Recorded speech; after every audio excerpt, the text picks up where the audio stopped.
Dans l'univers viticole alsacien, Stéphane et Eric sont plutôt atypiques. L'un perpétue la tradition de la vinification en tonneau depuis 4 générations.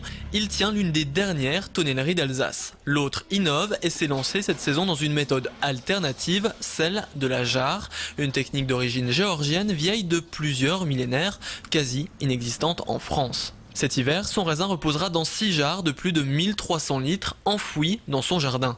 Investissement 20 000 €, une somme justifiée par une bien meilleure qualité des vins. Je trouvais ça vraiment très fin, très extraordinaire, de vivacité, de jeunesse, alors qu'il n'y a eu aucun traitement dessus. Il semble même que un des vignerons les plus reconnus en Italie vinifie plus que là-dedans. Donc il y a sûrement un fort potentiel. Pour bien vinifier, le bois a toujours la cote. Une bonne affaire pour la famille Baumer. Dans l'atelier de Bar, on ne fait pas que fabriquer, on restaure. Le plus gros de l'activité pour l'entreprise, c'est en fait la restauration et l'entretien des foudres chez les vignerons d'Alsace. Les cercles en fer donc à changer, des pièces de bois à changer. Tout ça, on peut le faire sur place ou dans nos ateliers. La cause commune des deux hommes reste la même, rendre la vinification plus performante, le vin meilleur. Chez Stéphane, la terre cuite de la jarre empêche l'apparition de bactéries. Il n'aura pas recours aux additifs ni au soufre.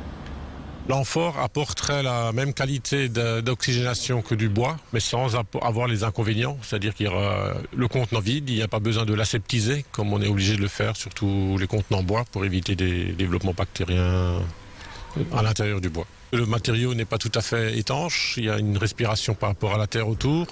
C'est la terre aussi qui joue son rôle. Le bois permet à sa manière cet échange naturel entre la matière et l'élixir. Les vignerons l'ont bien compris, ils délaissent peu à peu les cuves en acier pour revenir au sacro-saint tonneau.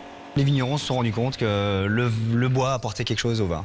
Le bois respire, le bois vit, c'est une matière noble et naturelle. Donc ça se parie tout à fait avec le vin. Ça a tendance à revenir dans toutes les régions de France. De parcours différents, de traditions remises au goût du jour, avec un seul leitmotiv, avoir le meilleur vin de la région.